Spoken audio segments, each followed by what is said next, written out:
The United States Congress is the legislative branch of the federal government, responsible for drafting and passing laws.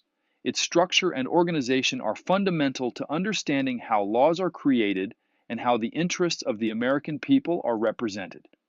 The most notable feature of Congress is its bicameral structure, meaning it consists of two chambers, the Senate and the House of Representatives. This design was a compromise between large and small states during the Constitutional Convention. The Senate has 100 members, with each state receiving 2 senators regardless of population. Senators are elected to 6-year terms with elections staggered so that only 1/3 of the Senate is up for re-election every 2 years.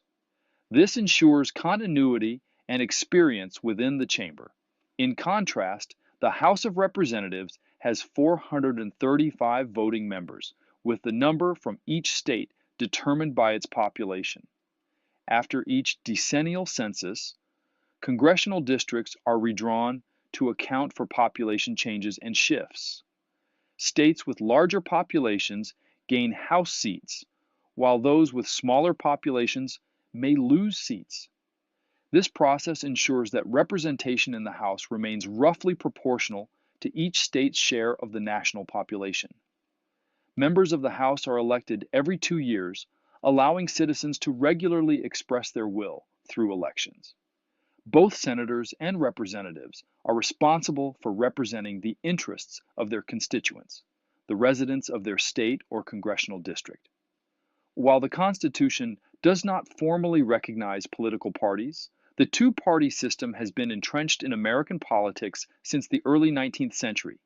In each chamber of Congress, the party with the most seated members is considered the majority party, while the other is the minority party.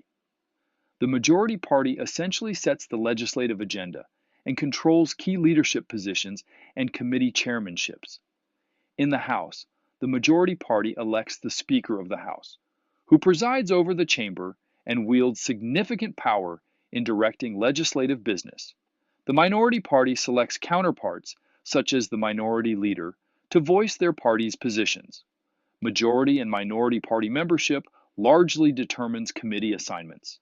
Committees are vital in Congress, as they are where bills are drafted, debated, and amended before reaching the floor for a final vote.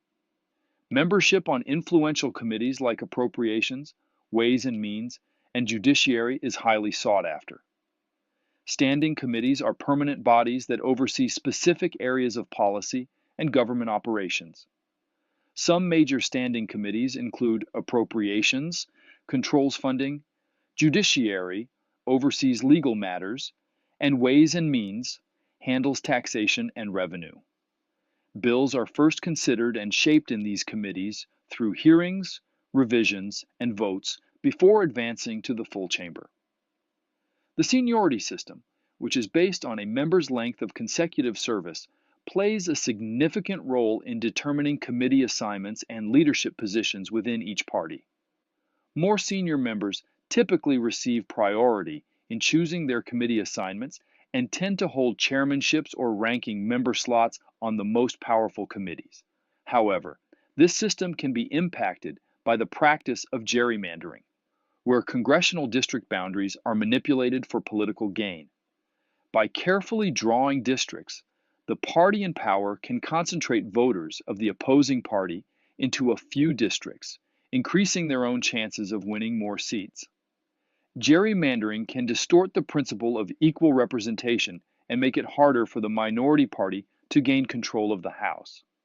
While critics argue that seniority breeds an insular culture and stifles new ideas, supporters contend it cultivates expertise and stability in congressional leadership.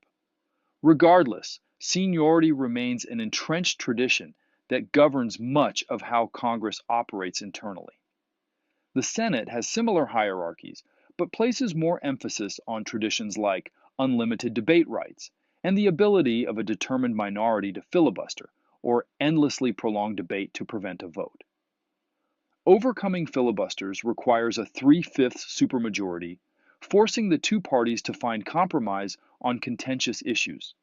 In both chambers, Party affiliation is the primary determinant of how members are organized, whereas states and districts determine who gets represented. The interplay of local and national interests, coupled with the complexity of congressional rules and political realities, shape how laws are crafted and ultimately enacted. This intricate system of checks, balances, and power sharing between chambers, parties, and members helps ensure that governance remains responsive to the will of the people. While imperfect, the organization of Congress has maintained a degree of stability while allowing voices from across the political spectrum to be heard in the legislative process.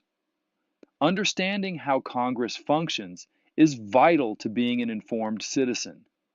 By examining its bicameral makeup, the evolving roles of political parties, the influential committee system, and entrenched traditions like seniority, one can better appreciate the nuances of legislating in a politically diverse nation of over 330 million people. Though complex, this democratic system of governing continually strives to equitably represent the multitude of American voices and interests.